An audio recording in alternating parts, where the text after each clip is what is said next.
Okay, camera on कर लो सब लोग। Simple harmonic motion, motion of a pendulum. Simple harmonic motion is basically oscillatory motion. At the same time, it is periodic also. The only difference is that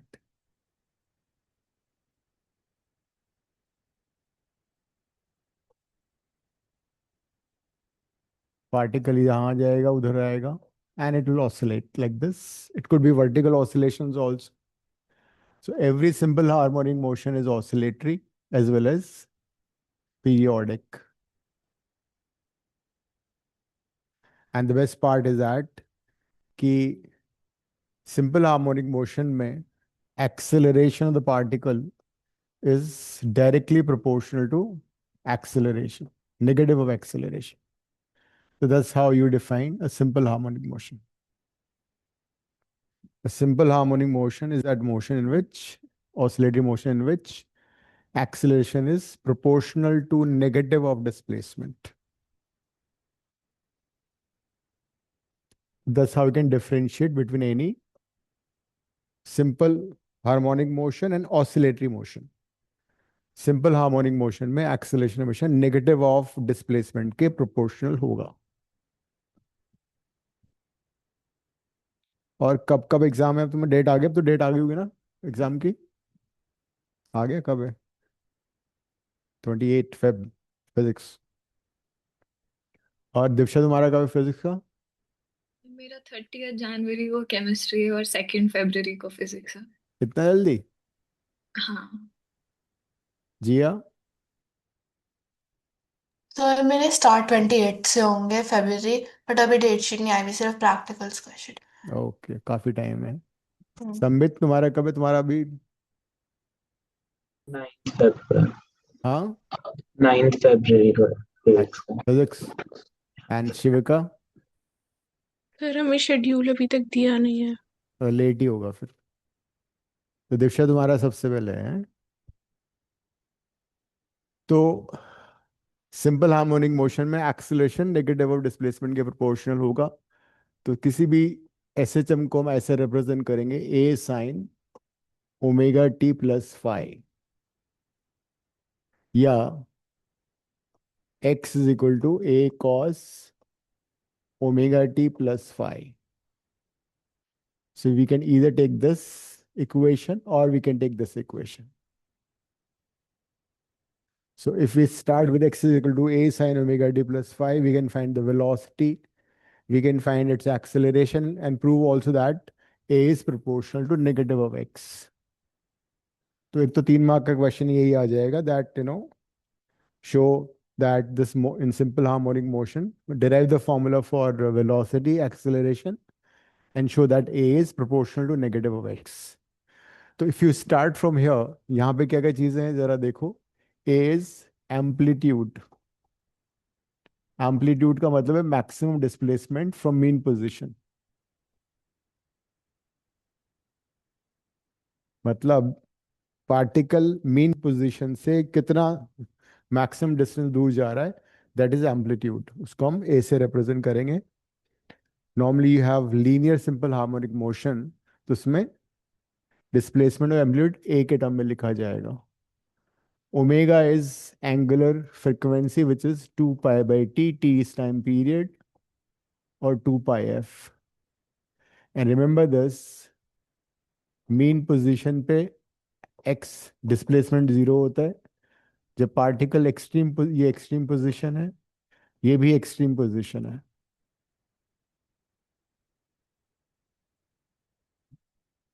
तो अगर particle यहाँ से यहाँ आ रहा है तो उसको 1/4 ऑफ टाइम पीरियड लगेगा, फिर यहाँ पे जाएगा, रुकेगा नहीं because of inertia, t/4 time further, फिर वापस आएगा t/4 टाइम, एंड वापस t/4 टाइम। तो पूरी कंप्लीट ऑसिलेशन में उसको capital T period, time period लग जाता है।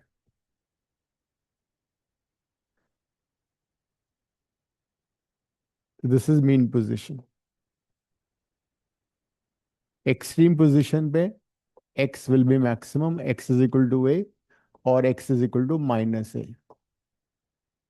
एक्सट्रीम पोजीशन पे पार्टिकल की वेलोसिटी जीरो आएगी, और मीन पोजीशन में पार्टिकल की वेलोसिटी मैक्सिमम आएगी।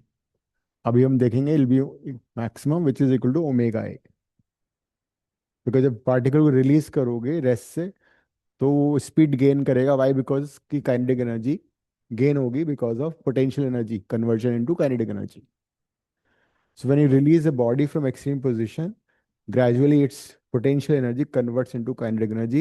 Hence, velocity is maximum at the mean position, omega into a. Phi is initial phase.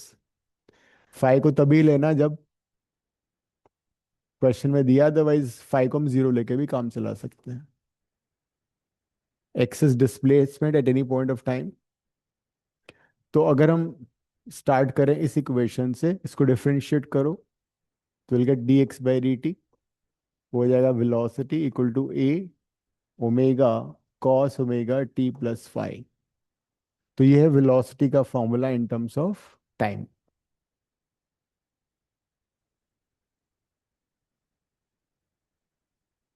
तो अगर कोई क्वेश्चन टाइम के रेस्पेक्ट में, तुम इसको ऐसे भी सॉल्व कर सकते हो। ए दिया होगा, एक्स दिया होगा, सब्स्टिट्यूट करो, आंसर आ जाएगा।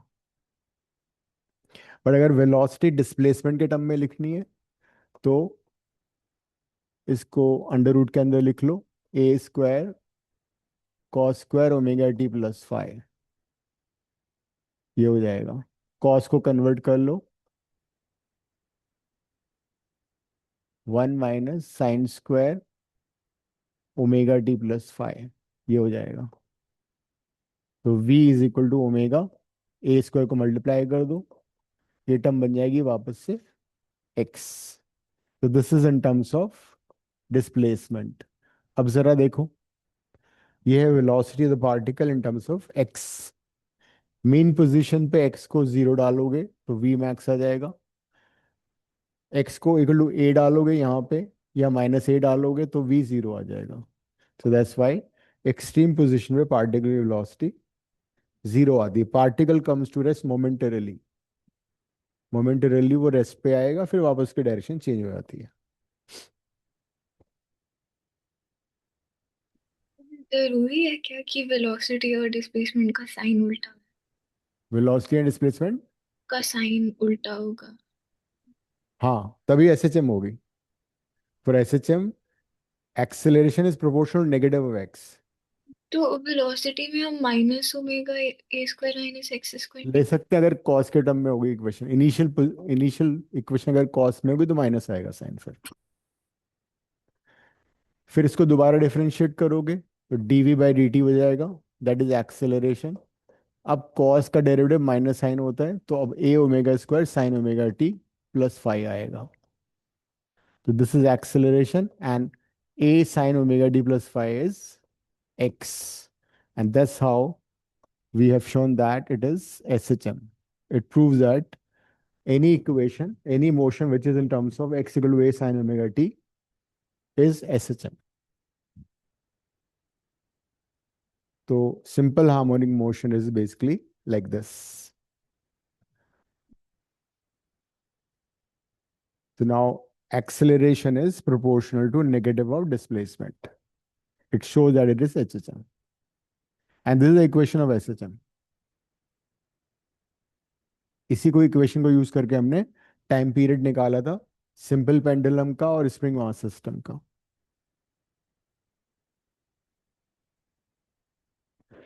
तो अगर हम एक्सेलरेशन निकालें एक्सट्रीम पोजीशन पे यहाँ पे, तो एक्सेलरेशन मैक्सिमम आएगा। कितना आएगा? एक्स मैक्सिमम है, तो अगर मैग्नीट्यूड लूंगा मैं तो ओमेगा स्क्वायर आएगा। If I neglect negative sign, A max would be omega square A. यहाँ पर भी ए मैक्स कितना होगा? Omega square A. So acceleration is maximum at extreme position. Acceleration is zero at mean position. Mean position पे acceleration zero आता है हमेशा।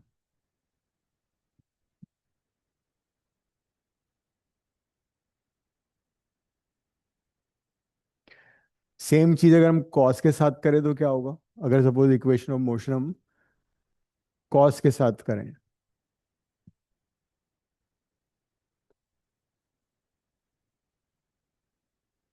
so we can have a situation that we start the equation of simple harmonic motion like this.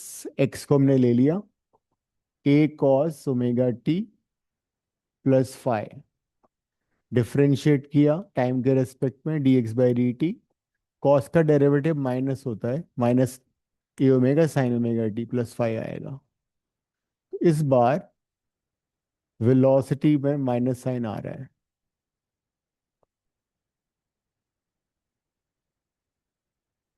और इसको तुम ऐसे भी लिख सकते हो minus omega A square minus x square. This is if you start with cos वाला formula.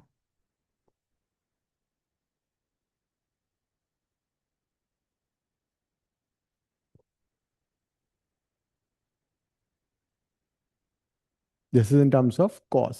If the position of the particle is in terms of cos. इसको दोबारा डिफरेंशिएट करोगे तो एक्सेलरेशन आ जाएगा minus A omega square. Sign का derivative cos होता है, minus नहीं आएगा उसमें, माइनस ऑलरेडी है। अब a cos omega t x हो गया, तो acceleration is this, again the same result.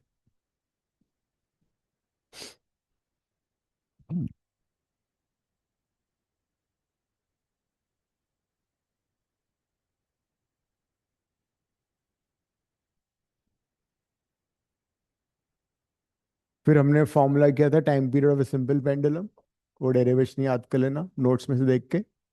Under root t is equal to pi under l by g. In case of simple pendulum क्या था? T is equal to by under root m by k, ये था, ये K by M था। K is equal to M omega square होता है ना, तो under root K by M will be omega which is two pi by T, M by K ही आएगा। M is the mass connected and K is the spring constant, spring factor. इन दोनों के derivation आ सकते हैं, इसमें याद करना है टाइम पीरियड के।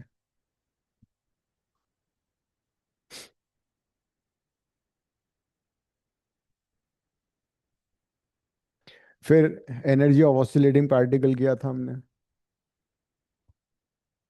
क्या आप मुझे वो बता सकते हो कि वेलोसिटी और एक्सेलरेशन में फेज डिफरेंस क्या होता है? और फेज डिफरेंस का मतलब ये, जैसे कि कोई सी भी इक्वेशन ले लो, जैसे यहाँ पे एक कॉस का ग्राफ है और ये साइन का ग्राफ है, तो if I plot the graph, उससे तुम्हें आइडिया लग जाएगा क्या हो रहा है। अगर डिस्प्लेसमेंट का मैं ग्राफ बनाऊं तो वो एक साइन ग्राफ है, like this. If I plot the graph for velocity, तो वेलोसिटी में कॉस आ रहा है, ये कॉस है, ठीक है। तो कॉस का ग्राफ यहां से शुरू होगा, कॉस का ग्राफ यहां से शुरू होता है, it be like this. If I plot the graph for acceleration, acceleration और एक्स में नेगेटिव साइन आ रहा है, तो जो साइन का ग्राफ है उसका बिल्कुल रिवर्स हो जाएगा, वो वही ऐसा हो जाएगा।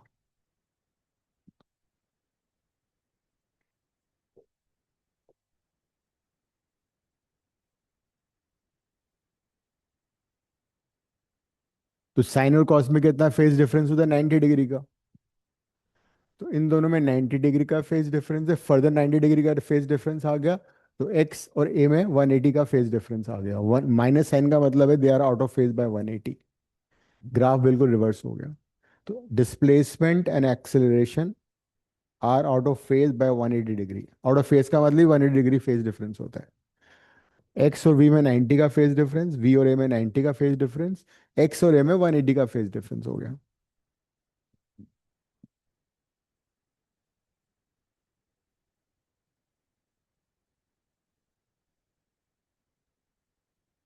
और कुछ? ठीक है। Then since the particle is in motion, it has kinetic energy which is half m v square. And what is v? V हमने अभी देखा था, v is omega under root a square minus x square. So kinetic energy of oscillating particle is always half m omega square a square minus x square. Also k is m omega square. तो ये मत सोचना कि जिस सिर्फ spring mass system में भी हम k ले सकते हैं, बट इक्विवेलेंट k हर सिंपल हार्मोनिक इक्वेशन आ सकता है। k is m omega square.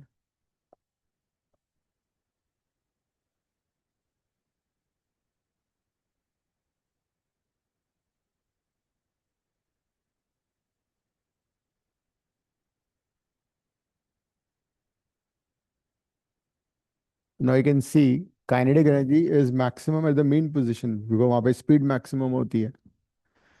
Kinetic energy zero eight the extreme position, वहाँ वेलोसिटी जीरो होती है। Potential energy of the particle क्या होती है? ये हमने वर्क पाई एनर्जी में किया था, इसका डेरिवेशन भी आ सकता है, हाफ के एक्स स्क्वायर। और potential energy half m omega square x square. So potential energy of the oscillating particle is this. So any oscillating object has kinetic energy as well as potential energy. And the total energy of the particle would be kinetic energy plus potential energy. And दोनों का अगर तुम सम निकालोगे, ये हमने conservation of mechanical energy में भी किया था। हाफ के ए स्क्वायर माइनस एक्स स्क्वायर हो गया, ये हो गया हाफ के एक्स स्क्वायर। दोनों को ऐड करने पे तुम देखोगे that energy at any point of time is coming out to be constant. So total energy remains conserved. तो अगर किसी ऑसिलेटिंग सिस्टम की टोटल एनर्जी कंजर्व्ड होती है तो हम उसको बोलते हैं दैट दिस सिस्टम इज, क्या होता है याद है? अनडैम्प्ड। एनर्जी का लॉस नहीं हो रहा है। वैक्यूम में अगर किसी पेंडुलम को तुम ऑसिलेट करके छोड़ दोगे तो it will keep on oscillating for infinite time.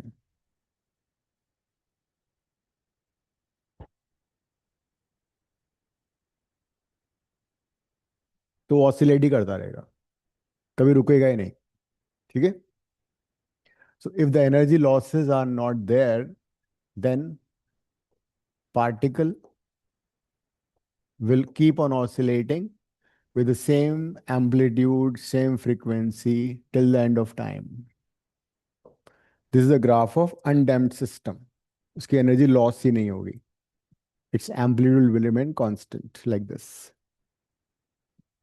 लेकिन अगर डैम्प्ड सिस्टम है, normal day to day life में जितने भी सिस्टम होते हैं डैम्प्ड होते हैं, मतलब they lose out their energy to the surrounding. Pendulum को तुमने स्विंग किया, रिलीज किया, आफ्टर सम टाइम वो रेस्ट पे आ जाएगी बिकॉज एयर फ्रिक्शन से उसकी एनर्जी लॉस हो जाएगी। नॉर्मल जो बेड ये होती है, नॉर्मल क्लॉक होती है पेंडुलम वाली, उसमें भी ये होता है, तो सेल बार बार डालना पड़ता है, तो एनर्जी आर लॉस्ट। देन जो डोर क्लोजर होता है वो टोटली ओवर डैम्प सिस्टम होता है। ओवर डैम्प सिस्टम क्या होता है? इसमें बहुत एनर्जी लॉस होता है। डोर क्लोजर अगर तुम्हें किसी दरवाजे में लगा दिया तो वो डोर क्लोजर वो मीन पोजीशन को क्रॉस ही नहीं करने देता। अगर तुम दरवाजा खोलोगे और बंद अपने आप होगा धीरे धीरे धीरे, वो मीन पोजीशन क्रॉस नहीं होगा, वो वहीं जाके रुक जाएगा। अदरवाइज नॉर्मल अगर स्प्रिंग लगाओगे तो ऐसे ऑसिलेट करेगा वो। डोर क्लोजर धीरे धीरे आकर रुक जाता है, उसको बोलते हैं ओवर डैम्प्ड सिस्टम। बहुत ज्यादा एनर्जी लॉस हो रहा है उसमें।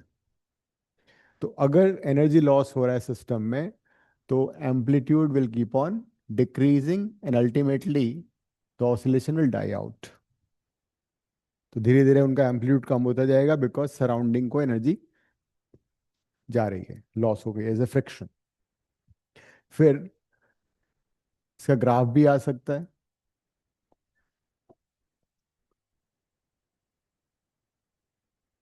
ये टोटल एनर्जी है,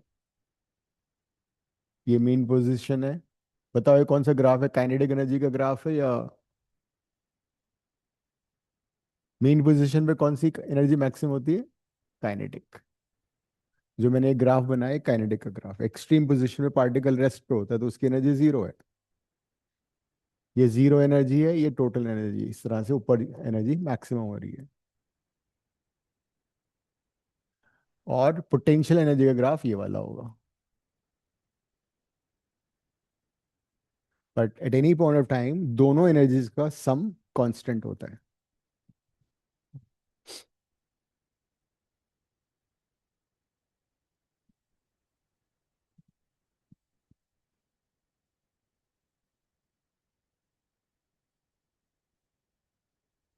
तो दीक्षा तुम्हारा रिजल्ट कब तक आ जाएगा? 15th जैन तक तो रिजल्ट ही आएगा, तो सॉरी 15 फेब तक।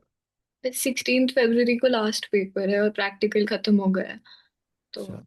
और 1 मार्च से मुझे 12th में जाना है। अरे बात good.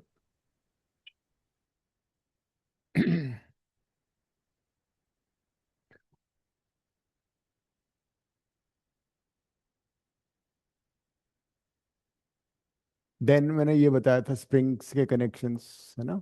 If you remember, if you connect two springs like this called series combination. याद आ रहा है कुछ? इसमें रिजल्टेंट कैसे निकलता है? इस इनवर्स को ऐड करके उसका उल्टा कर दी। हम्म तो अगर ये इक्विवेलेंट सिस्टम इसका है जिसका स्प्रिंग कांस्टेंट के एस है, तो उनके रेसिप्रोकल्स ऐड होते हैं, तो दिस कॉल्ड सीरीज कॉम्बिनेशन। लिख लेना ये भी। In series combination of springs, you have equivalent equivalent spring का K equals reciprocal equal to sum of reciprocals of individual. Whereas in parallel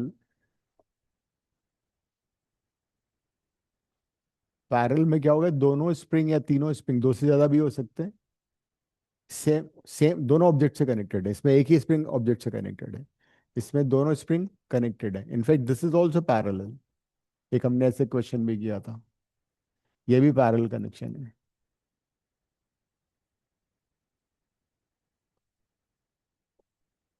तो पैरेलल कॉम्बिनेशन में क्या होता है कि ऐड हो जाते हैं, दो या दो से ज्यादा, तो keep on adding. You can generalize this formula for more than two also.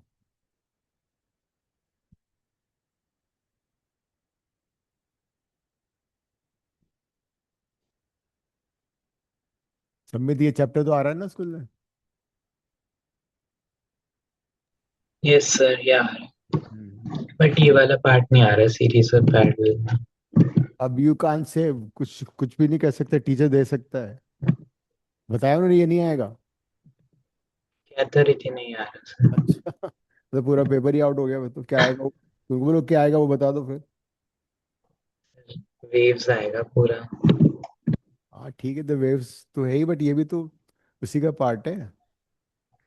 दूसरी बात, के is inversely proportional length of the spring. एक इंपॉर्टेंट रिजल्ट है। If you have a spring of length L and constant के, और उसको तुम cut कर दो दो पार्ट में, तो L/2 हो जाएगा। तो उनका के क्या हो जाएगा? ओके। 2K हो जाएगा। ठीक है। 1/3 कर दो तीन पार्ट में डिवाइड, L/3 3K हो जाएगा। इन जनरल इसको अगर L/n कर दिया तो n टाइम K हो जाएगा। If you cut a spring so that its length is 1/nth, it'll be n times K.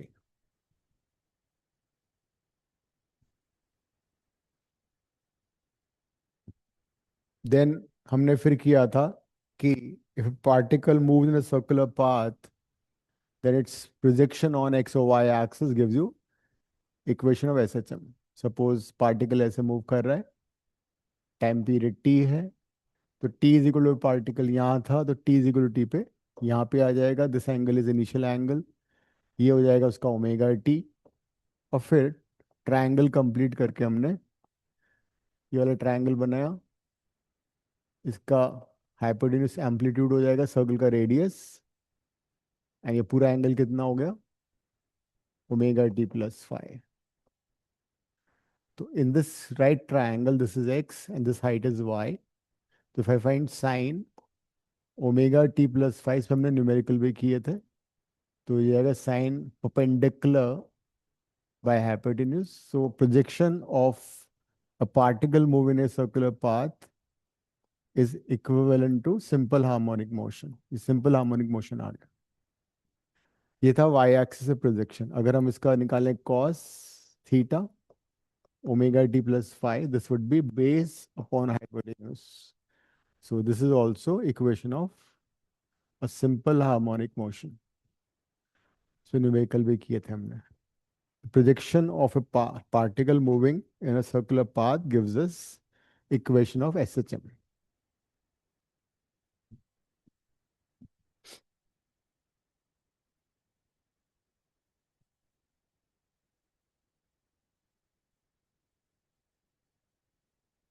Question कर लेते हैं। इसका असाइनमेंट भेजो जरा, लेटेस्ट ग्रुप में सेंड करो समवन।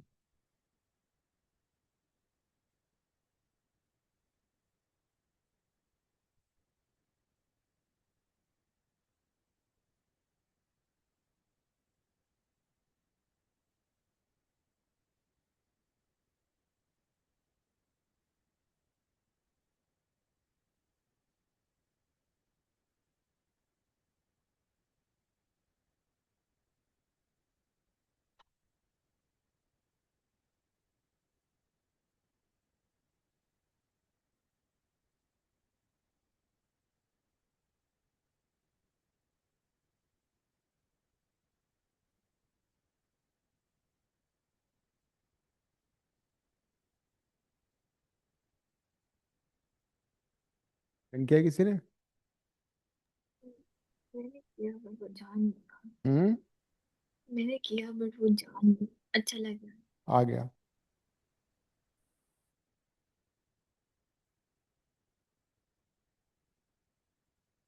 फर्स्ट क्वेश्चन कर लो।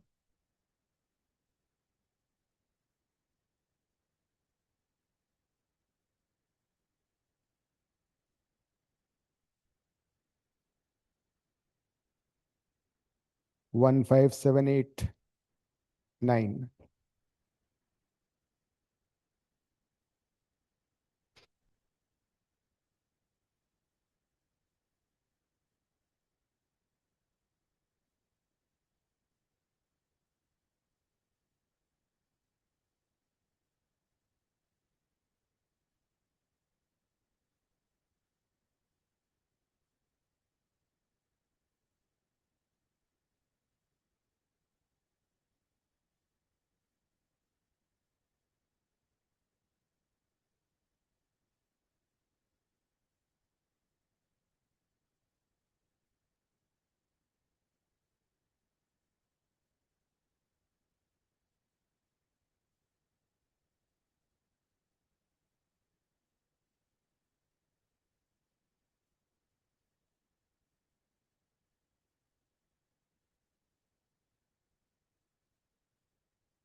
फिफ्थ क्वेश्चन में उन्होंने 10 ओमेगा टी क्यों लिखा हुआ क्या? है?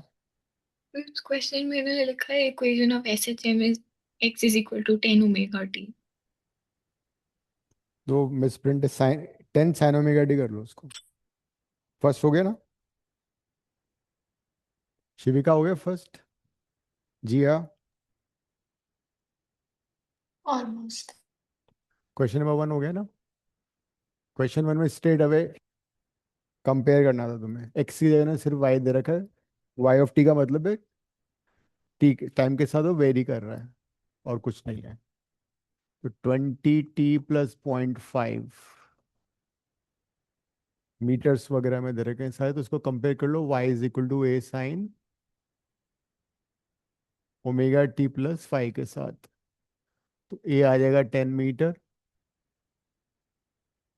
ओमेगा हो जाएगा 20 रेडियन पर सेकेंड, इनिशियल फेज हो जाएगा 0.5 रेडियन।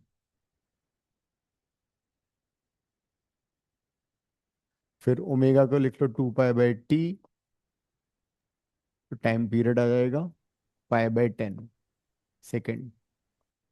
फ्रीक्वेंसीज का रेसिप्रोकल हो जाएगा 10/π सेकेंड, इनवर्स और हर्ट्ज।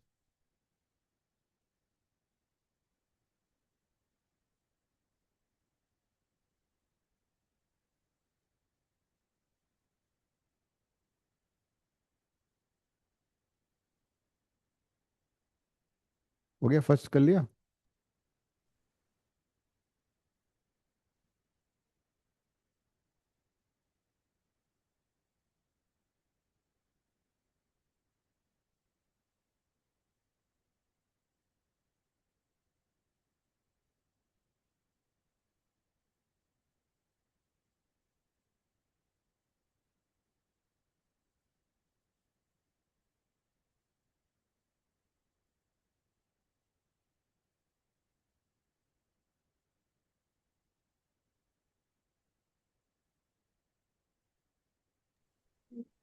cos 18 की वैल्यू। कॉस कितना? 18? हाँ, वो √10 - 1। कॉस 18 कैसे आ रहा है तुम्हारा? जो नेक्स्ट वाला क्वेश्चन है उसमें ओमेगा की वैल्यू π/5 आ रही है और t = 2 सेकेंड है, तो 2π/5। उसको डिग्री में कर लेते, पाई को 180 लिख ली थी। तो पाई को 180 लिखा तो 72 डिग्री आ रहा है। अच्छा, तो कॉस 72 आ रहा है। साइन 18 तो तुम्हें मालूम है। नहीं नहीं, वैसे साइन 18 मुझे पता है, मुझे साइन 36 नहीं याद। तो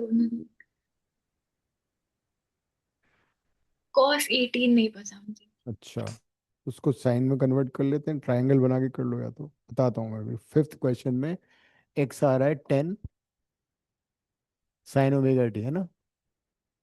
इक्वेशन दे रखी है, टाइम पीरियड दिया हुआ है हमें 10 seconds.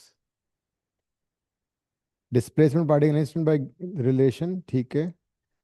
Find the velocity of the body of 2 second passes to the main position. 2 second के बाद वेलोसिटी निकालनी है, तो कौन सा फॉर्मूला यूज कर रही हो तुम? या तो इसको डिफरेंशिएट कर लो। हाँ, तो 10 ω cos ω t हो गया।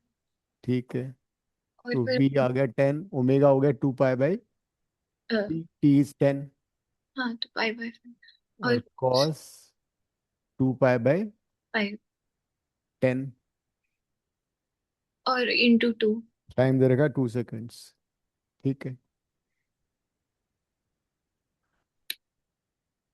तो v हो गया 2π, तो cos 72 हो गया, तो वो √5 - 1/4। cos 72 डिग्री हो गया, ठीक है। तो cos 72 का मतलब हो गया sin 18, और sin 18 बच्चे बच्चों का मालूम है। वो तो √5 - 1/4। बस, √5 सबको मालूम है। नहीं, इसके नेक्स्ट वाले में ना साइन 72 यूज। तो उसको ऐसे कर लो ना फिर, sin² 18 + cos² 18 = 1। उससे cos 18 आ जाएगा। इतना तो करना पड़ेगा मेहनत।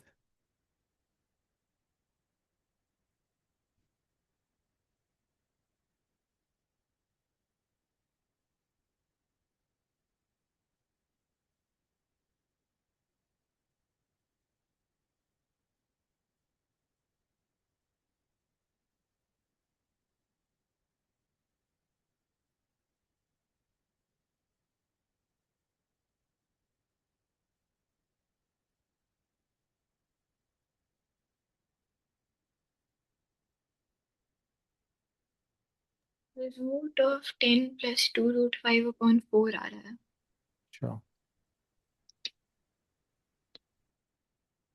ठीक है, या फिर तुम एक्सीलरेशन में है ना, लेकिन बता हम ये भी कर सकते थे, जिससे कि यहाँ से पहले डिस्प्लेसमेंट निकाल लो। 10 साइन ओमेगा टी कितना आएगा हमारा, 2 pi by 10 into 2, which is 2 pi by 5, 2 pi by 5 हो गया ना, एक्स कोई इक्वल टू 10 sin 18 आ जाता। नहीं, 10 sin 7 70 36 कॉस 7। एक, हाँ वही वही आता। हाँ। तो एक्स निकालने का फायदा नहीं था, फिर तो वैसे ही करना पड़ेगा। दोबारा डिफरेंशिएट किया, एक्सेलरेशन आ गया -10 omega square sine omega t, करना ही पड़ेगा सॉल्व। तो ये हो जाएगा omega square 2 pi by 10 sine 72 आ रहा ना ये, हम्म। और ये हो जाएगा pi by 10, pi by 5।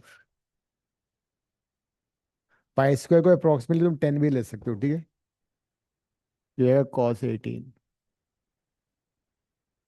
Pi square को अप्रोक्सीमेटली 10 लिया जा सकता है, तो ये हो जाएगा पाई स्क्वायर 10/25।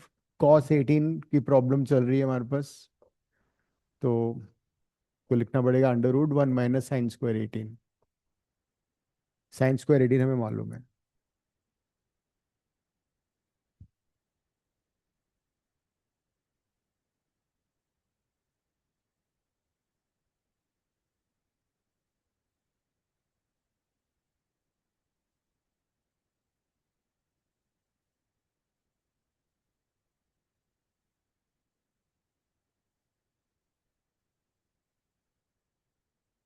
√5 - 1/4 कितना आया था, सॉल्व करके किया था। हाँ। हाँ।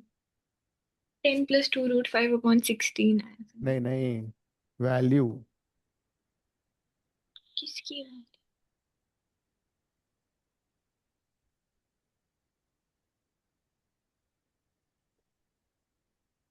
ऐसे सॉल्व करना पड़ेगा ना इसको, तो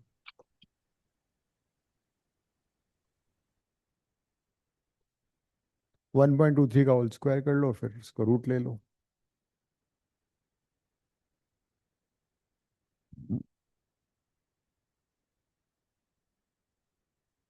तो यू तो अलाउड कैलकुलेटर ना, तो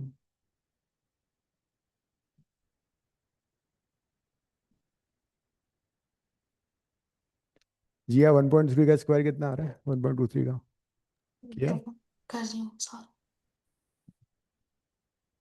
ये आपका स्क्वायर कैसे आ रहा है? मैंने 1 माइनस साइन स्क्वायर 18 कर दिया ना। मैंने भी किया। मैंने रूट 5 माइनस 1/4 को ऐसे 6 माइनस 2 रूट 5 करके लिखा है, तो चलो मेरा ठीक है। 3 पॉइंट समथिंग समथिंग। अच्छा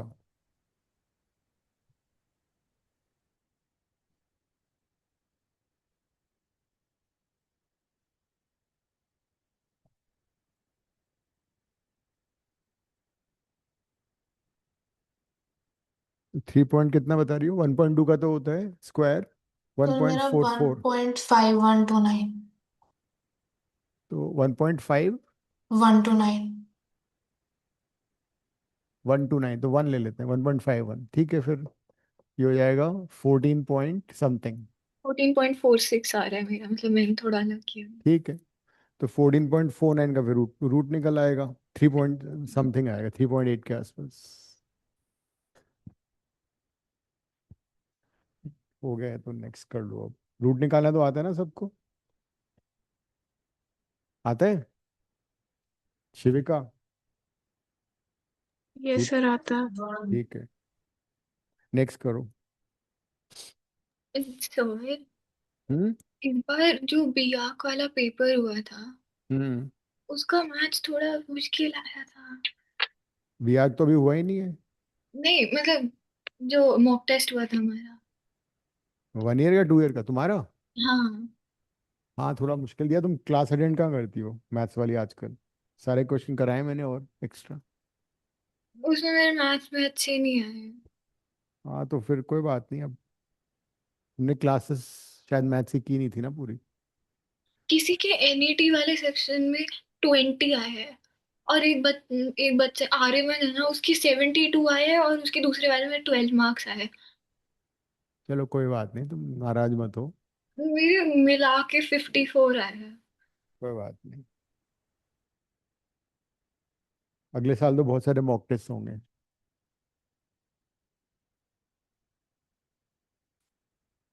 मेरे कहीं से इस बार ड्राइंग में मैथ से ज्यादा आ गए, और ऐसा कभी नहीं होता। ड्राइंग में मेहनत कर रही हो?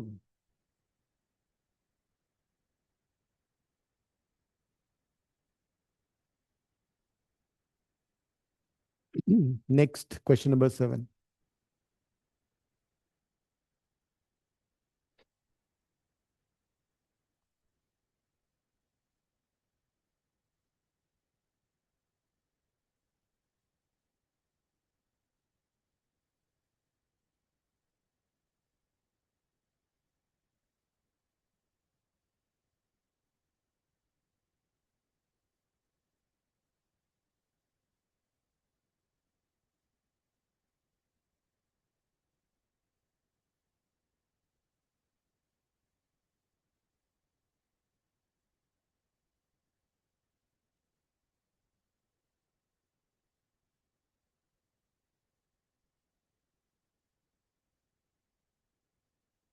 मास दिया हुआ है, एम्पलीट्यूड दिया हुआ है, सेंटीमीटर को मीटर में कन्वर्ट कर लेना, रेस्टोरिंग फोर्स भी दे रखा है।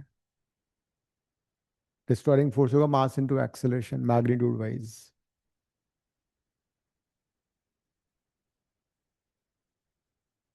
फोर्स की वैल्यू दे रखी है और उस मोमेंट पे डिस्प्लेसमेंट भी दे रखी है।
हो गया। हो गया। नेक्स्ट करो।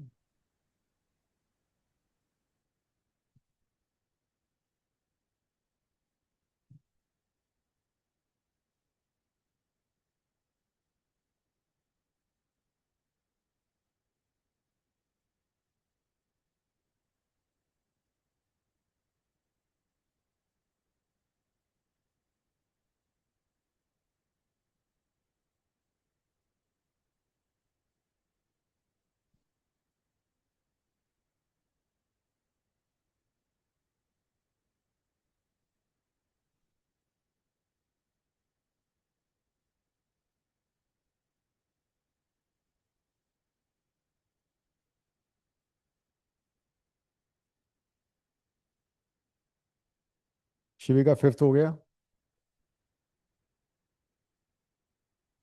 ये सर हो गया। जिया। हाँ जी, हो गया। सबमिट कर लिया? Yes, sir. सेवेंथ,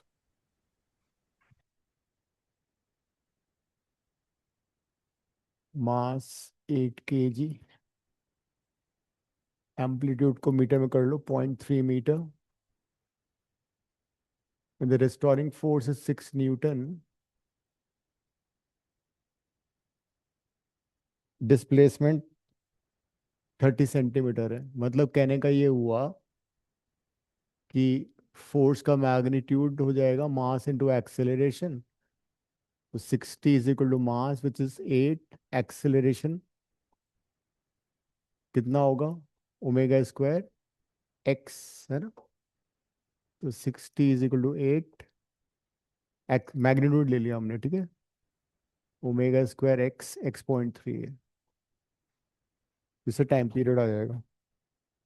नहीं, टाइम पीरियड क्यों, टाइम पीरियड तो दे रखा, नहीं दिया ना, टाइम पीरियड निकाल लो इससे, टाइम पीरियड या फ्रीक्वेंसी आ जाएगी इससे।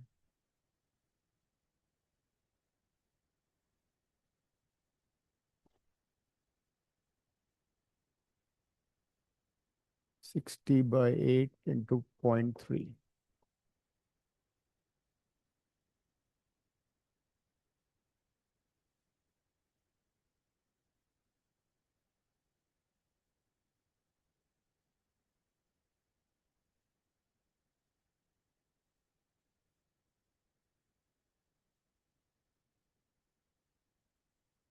ओमेगा आ गया 5।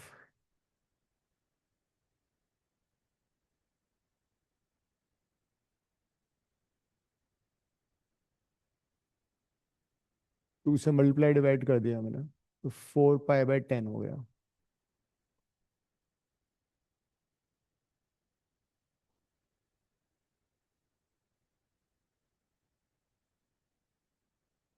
Time period 1.256 seconds.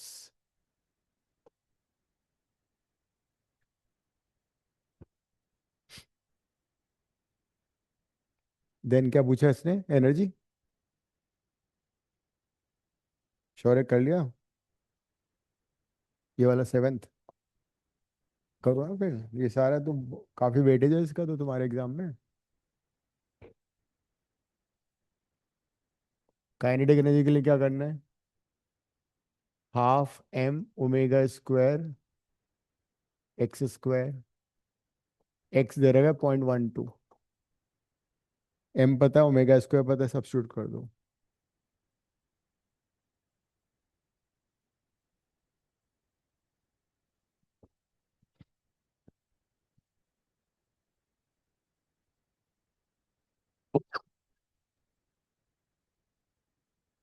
जो 8th क्वेश्चन है,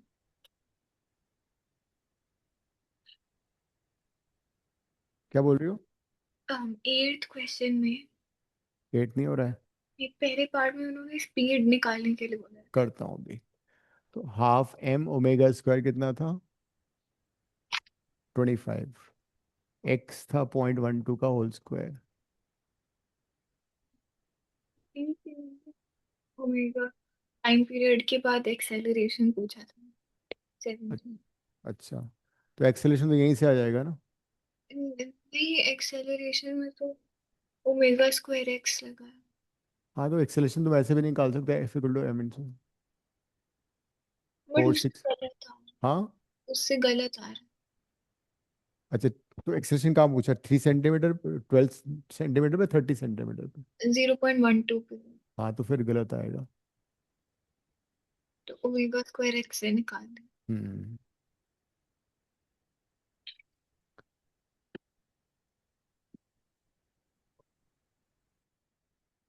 हम्म तो काइनेटिक एनर्जी 1.44 जूल, ये आ रहा था ना।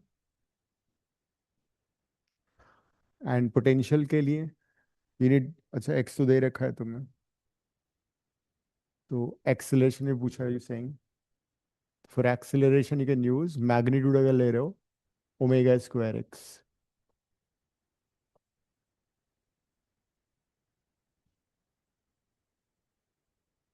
25 इंटू 12/100, 3 आ रहा होगा ना,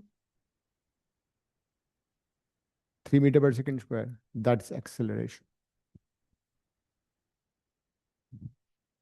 For potential energy, you have the formula half m omega square A square minus x square. सारा पता है तुम्हें. ए था 0.3, 0.09 minus 0.0144, and you get that also.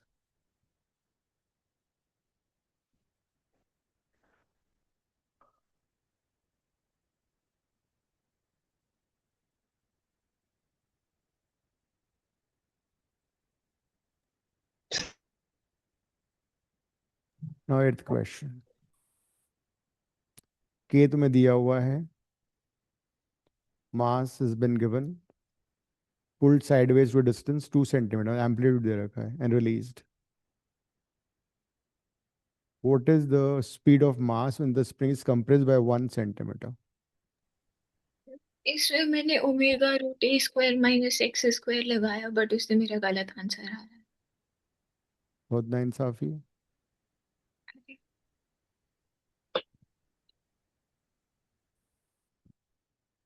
करते हैं.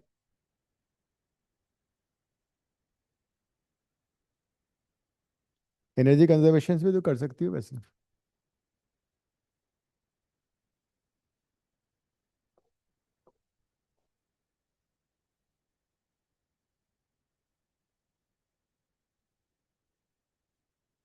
मास को हमने यहाँ से रिलीज किया. जब वो इसको कंप्रेस करके यहाँ पे आ गया, उस मोमेंट पे स्पीड पूछा उसने. ये मीन पोजीशन मान लो. यहाँ x0, यहाँ पे x 1 सेंटीमीटर है, और यहाँ पे x 2 सेंटीमीटर है. मतलब बेसिकली एम्पलीट्यूड जो है वो 2 सेंटीमीटर है. जब आ गया सही वो मैंने कैलकुलेशन में. हम्म.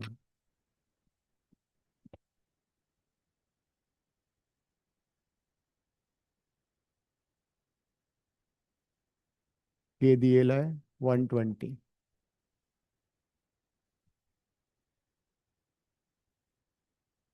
मास भी गिवन है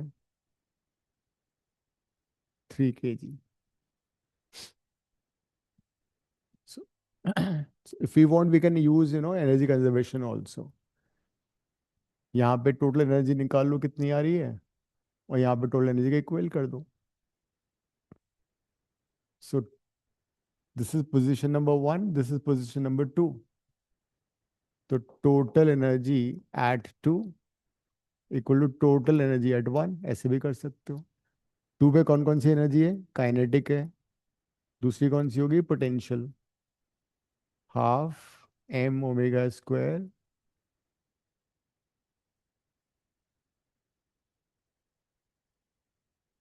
ए square minus x square equal total energy. वहां पे तुम्हें मालूम है कितनी है? हाफ m ओमेगा स्क्वायर ए स्क्वायर. ये भी कर सकते थे. अगर कुछ समझ में नहीं आ रहा तो इसको यूज कर लो डायरेक्टली.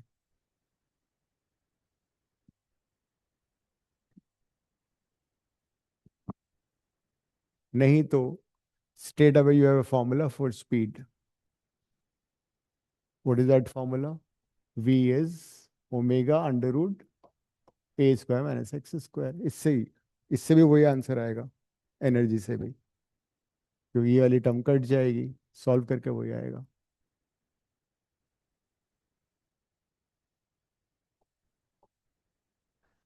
ओमेगा कैसे निकलेगा? Omega is equal to root K by M. m omega square ना. तो k कितना था? 1. 1200. हाँ, 1200. 1200. 120 है. 1200 है. ओके. और एम 3. ओमेगा स्क्वायर आ गया 400. ओमेगा हो गया 20. Don't use this. आ जाएगा ओमेगा 20. अगर सेंटीमीटर में करना तो सेंटीमीटर में ले लो. 2 square minus 1 square V is equal to 20√3 centimetre per second. नहीं तो अगर मीटर में कन्वर्ट करना है तो फिर सेंटी होने की जरूरत नहीं, 100 से डिवाइड कर दो उसको। क्या आंसर किस में दे रखा है? उन्होंने मीटर पर सेकंड में दिया है बट उनका आंसर 10⁻² से ऑफ। अच्छा, मतलब उन्होंने 34.6 इंटू 10⁻² दिया है बट मेरा -2। ओके।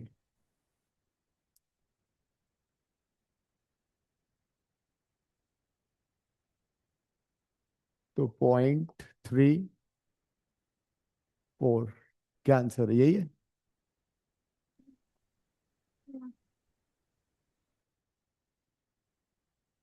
34 × 10⁻², मीटर पर सेकेंड। यही था। और यस क्या सर, पूछा था ठीक इसमें? है। हाँ। और क्या पूछा है इसमें? Potential energy the mass when that's momently it come to rest. तो मोमेंटली कहाँ पे रेस्ट पे आता है ये? It comes to rest at the extreme position. So when V is 0 it is at extreme position. Extreme position पे potential energy maximum होती है। कितनी होती है मैक्सिमम? Half m⁻²a²। देखो x0 होता है ना वहां पे, तो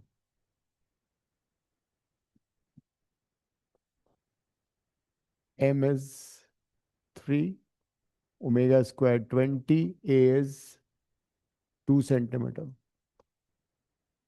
इसको मीटर में कन्वर्ट कर लो।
नेक्स्ट।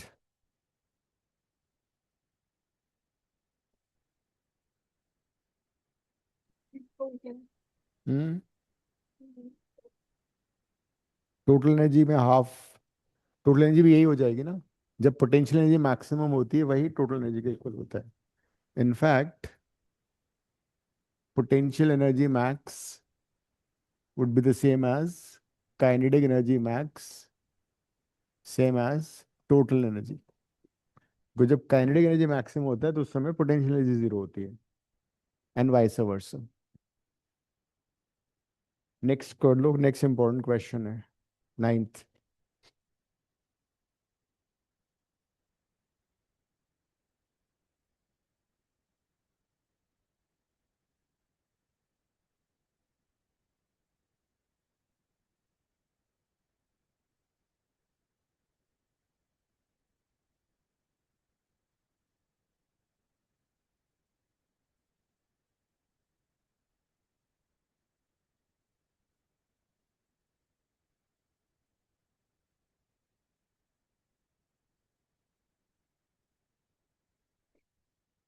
मेरे लाइफ के पहले 3 पार्ट तो हो गए पर मुझे लास्ट पार्ट नहीं कौन सा पार्ट? सेकंड।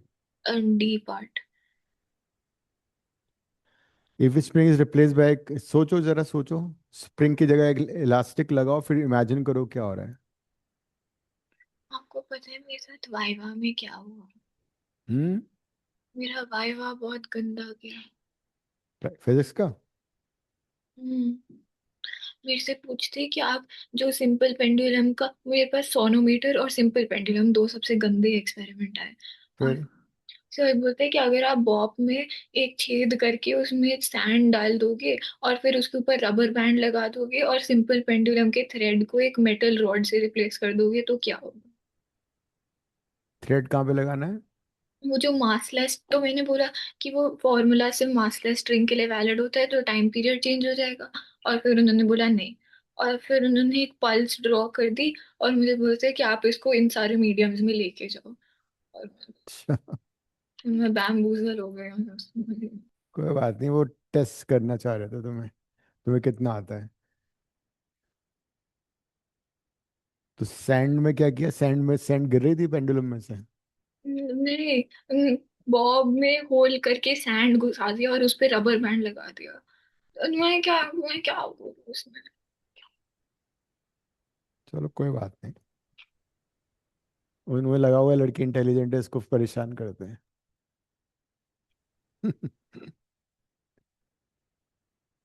कुछ नहीं होता।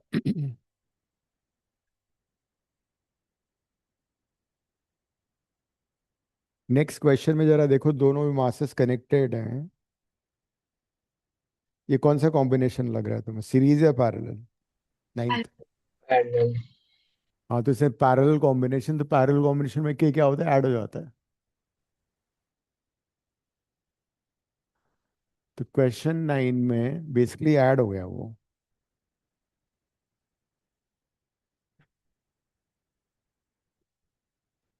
इफेक्टिव जो होगा ना, that will become 600 plus 600,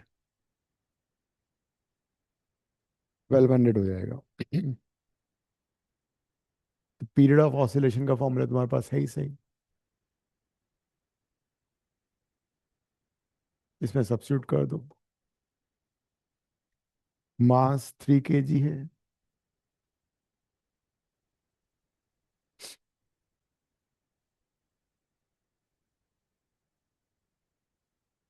2 pi by 20 pi by 10।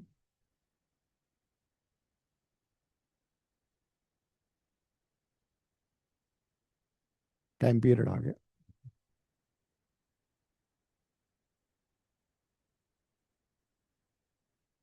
Then maximum speed of trolley कैसे आई?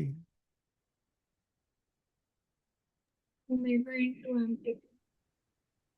वी मैक्स कितना होता है? Omega A. A is amplitude, जो कि दे रखा है तुम्हें, 5 centimetre. Omega is 2 pi by T।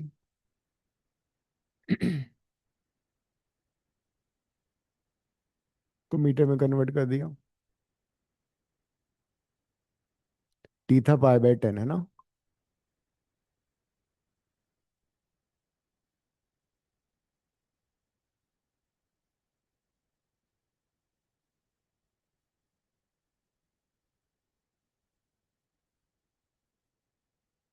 Hundred metre पर सेकेंड? नहीं, ये 2/10 कट के 1/5 हो गया। नहीं, पाई बाय 10 था ना time period. Time period pi by 10 था, पाई से पाई काट दिया, 10 ऊपर आ गया, 20 हो गया। अच्छा, 10⁻²भी तो था, ये मैंने मिस किया ये।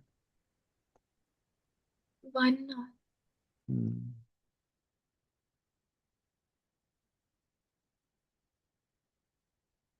1 मीटर पर सेकेंड। और क्या था? How much is the total energy dissipated heat? सारी की सारी एनर्जी एज ए हीट हो ही जाएगी।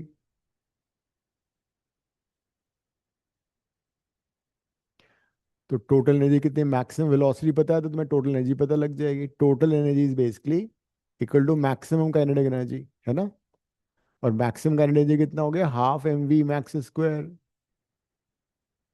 सो the total energy would be this 1.5 joule. System की टोटल एनर्जी 1.5 जूल है, कि पूरी की पूरी वो हीट में डिसिपेट हो जाएगी। जो भी एनर्जी है सिस्टम की, वो सारी सारी डिसिपेट हो गई।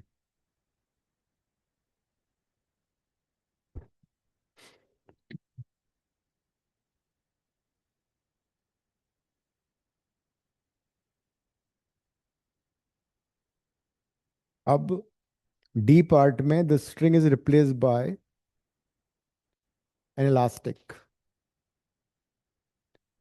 तो जब तुम स्प्रिंग को रिप्लेस कर रहे हो तो क्या फर्क पड़ेगा, जरा देखो।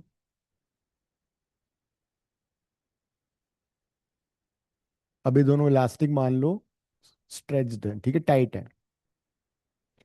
अगर मैंने इस मास को टुवर्ड्स राइट मूव किया तो लेफ्ट वाला इलास्टिक क्या होगा, स्ट्रेच होगा। ये तो स्ट्रेच हो जाएगा। ये क्या होगा, what happens to this one. Compress होगा। क्या बात कर रही हो, इलास्टिक कभी कंप्रेस होता है, स्लैक हो जाएगा वो। इलास्टिक कंप्रेस कैसे कर लोगे तुम। तो मतलब this will not come into play, इसका रेसिस्टेंस आएगा ही नहीं। जब तुम सिस्टम को टुवर्ड्स इधर मूव करोगे तो ये वाला स्लैक हो जाएगा, ये स्ट्रेच होगा। तो कहने का मतलब only one elastic will come into play, एक बार में लेफ्ट वाला एक बार में राइट वाला। तो इफेक्टिव के कितना हो जाएगा इस बार, 600। एक ही के यूज करना पड़ेगा तुम्हें। तो this time in the case of elastic k effective would be 600 only।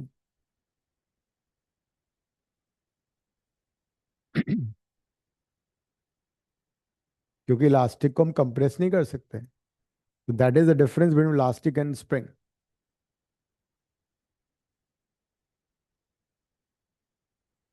Whereas a spring get compressed also, elongated also। जबकि in the case of elastic only stretch हो सकता है, वो compress नहीं होगा, slack हो जाएगा फिर वो। Effective K 600 हो जाएगा, then you can answer the remaining part।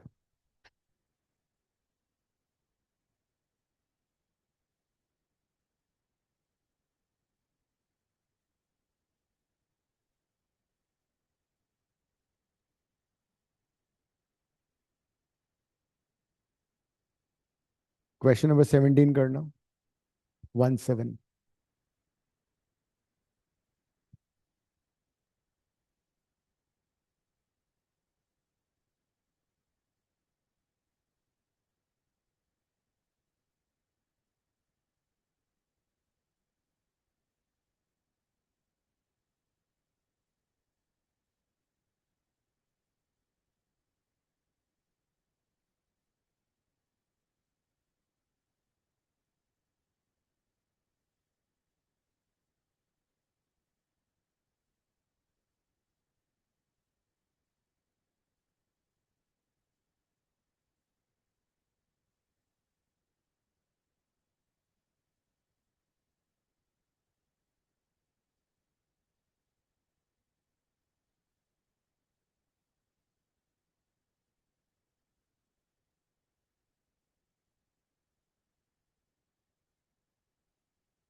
करो 17 question.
Body of mass 1 kg execute SHM. Displacement is given by this.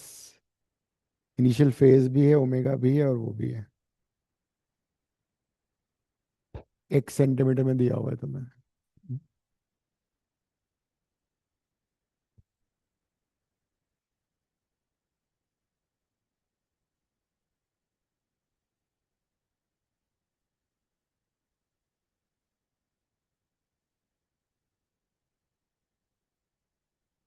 Compare करके टाइम पीरियड निकालो ना उससे, ओमेगा.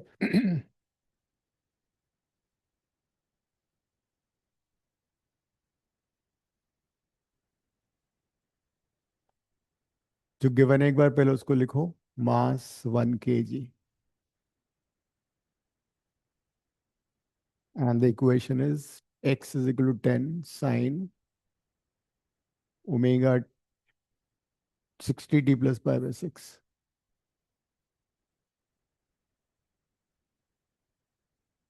ये आ गया 10 सेंटीमीटर बिकॉज x सेंटीमीटर में है. Omega is 60 and phi is pi by 6.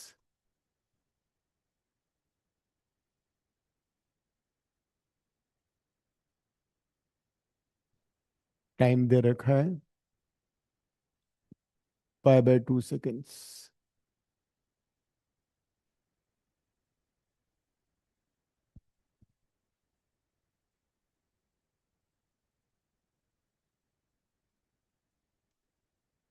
क्या करना चाहिए?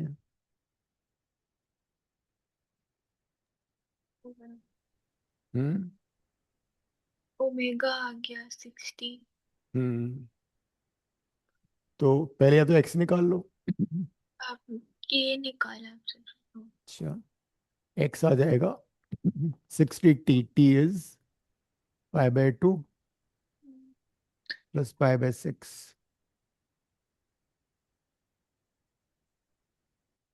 30 pi plus pi by 6.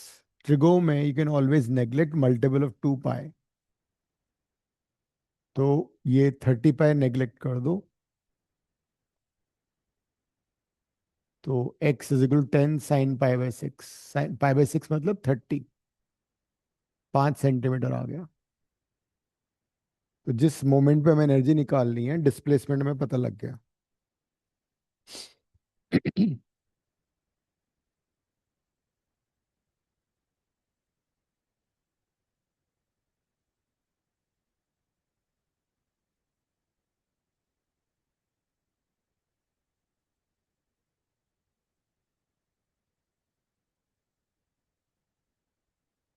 अब x आने के बाद you can find velocity because kinetic energy में वेलोसिटी भी चाहिए होगी मुझे, है ना.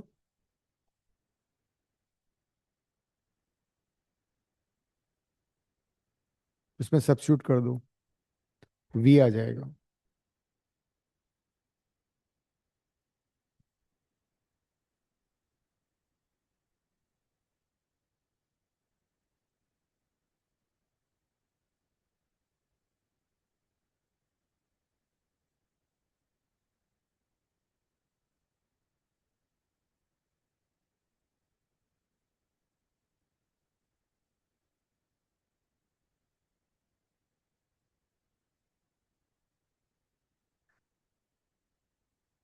ओमेगा तो निकाल लिया था हमने.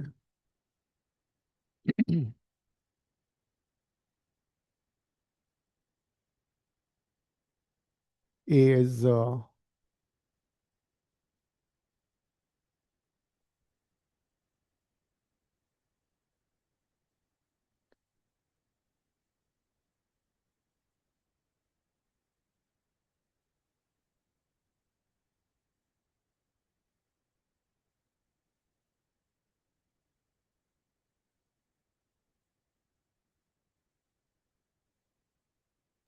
तो हम्म. 5 आपने 5 सेंटीमीटर को 0.5.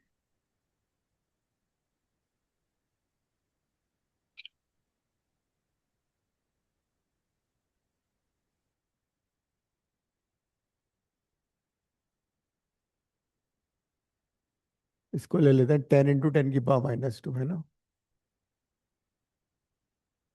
तो 10⁻⁻² बाहर निकालो, 100 - 25,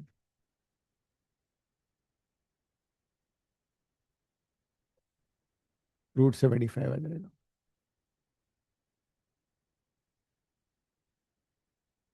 वैसे मेरे को v² चाहिए होगा।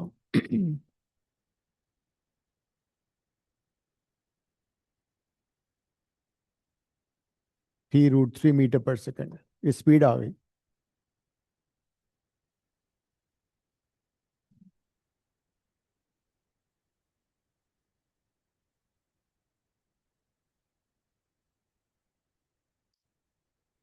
So kinetic energy is half mv²। तुम चाहते तुम डायरेक्ट फॉर्मूला भी यूज कर सकते थे, ठीक है, बिना v निकाले वो कर सकते थे।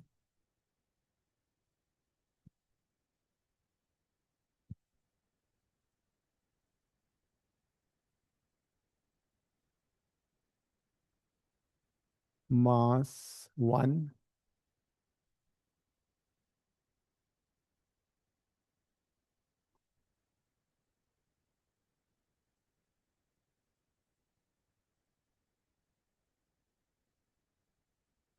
Thirty 13.5 joule.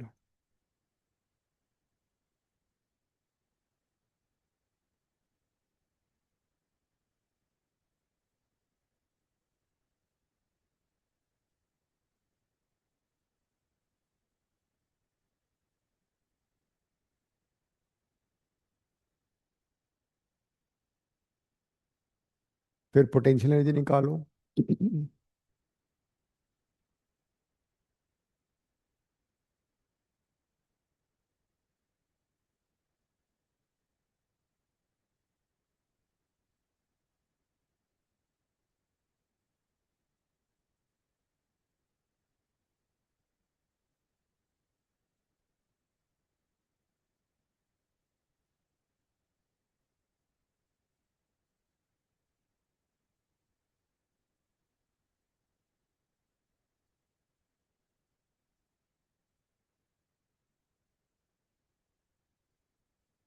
ये देखो कितना आ रहा है,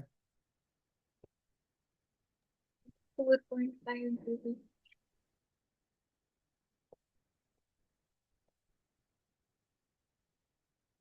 18 × 25 कितना हो गया?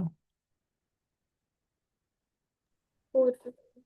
हम्म 450।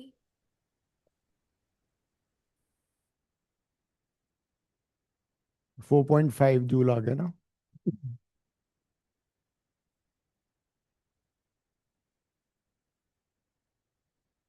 तो we know kinetic energy, we know potential energy. अब दोनों को ऐड कर दो, टोटल एनर्जी आ जाएगी।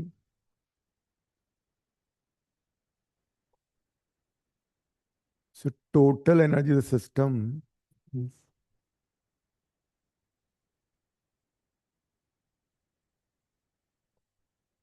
will be 13.5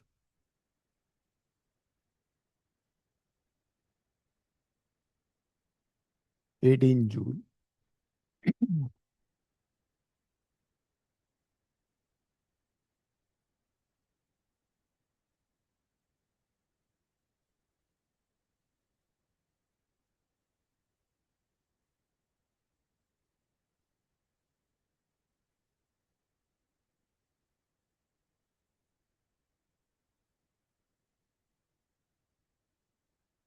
क्वेश्चन 23 देखो जरा।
पता लग रहा है क्या करना है 23 में? Omega root a square minus इस फॉर्मूले को 2 बार यूज करना है तुम्हें। तो तुम्हें V1 दे रखा है, ओमेगा फिक्स्ड है, ए तो कांस्टेंट होगा, x1 आ जाएगा, दे रखा है। फिर V2 दे रखा है, ओमेगा सेम है, ए सेम होगा, x2 स्क्वायर आ जाएगा। दोनों को डिवाइड कर दोगे तो एक ही वैल्यू आ जाएगी, ओमेगा कट जाएगा। और फिर ए आने के बाद सब्स्टिट्यूट कर देना तो ओमेगा आ जाएगा, ओमेगा आ जाएगा तो फिर के में सब्स्टिट्यूट कर देना, k equal to M omega square.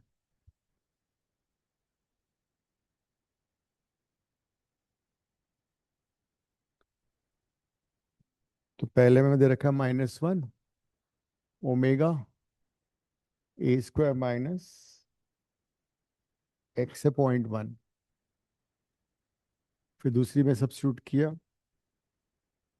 V2 is 0.5 omega, a constant है और x की वैल्यू 0.2 है।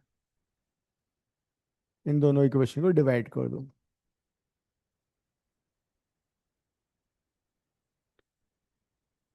तो जब डिवाइड करोगे तो हो जाएगा -2, ओमेगा से ओमेगा कट जाएगा, और फिर स्क्वायरिंग बोथ द साइड्स कर लेना,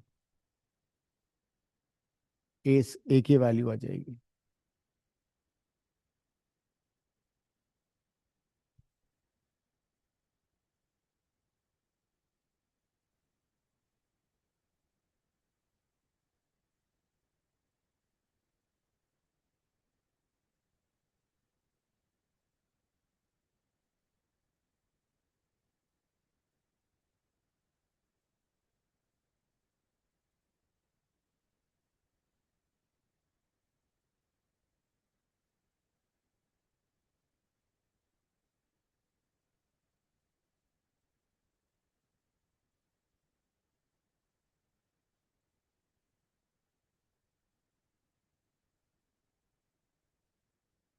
ए स्क्वायर आ जाएगा 5 × 10⁻²।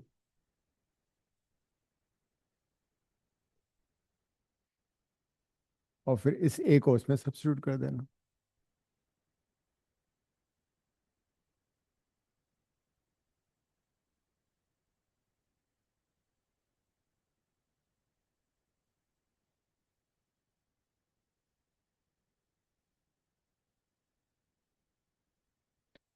ए स्क्वायर को किसी भी एक इक्वेशन में डाल दोगे तो उससे ओमेगा आ जाएगा।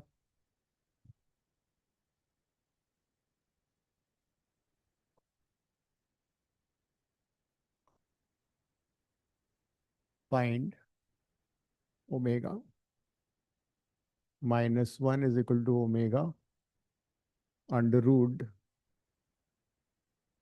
ए स्क्वायर। ए स्क्वायर कितना था हमारा? 5 × 10⁻²,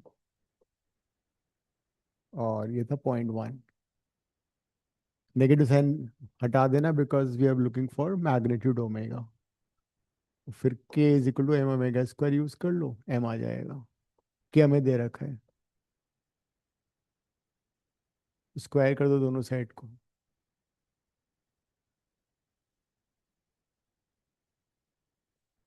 0.05 0.01,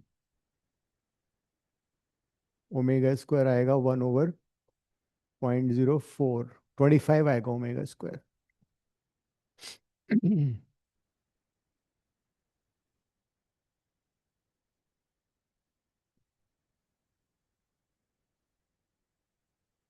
फ्राइडे वाली क्लास में वेव्स एंड सुपरपोजिशन करेंगे, ठीक है? और कमिंग वेडनेसडे 28 को मैं क्लास नहीं ले पाऊंगा, मुझे कहीं जाना है, किसी की डेथ, बाहर डेथ हो गई किसी की, वहाँ जाऊंगा मैं। तो 28 को क्लास नहीं है, फ्राइडे को है, उस दिन वो कराऊंगा वेव्स एंड सुपरपोजिशन और वेव्स बीट्स वगैरह सारा। Right then, ending the class. Thank you sir. Thank you sir. Bye.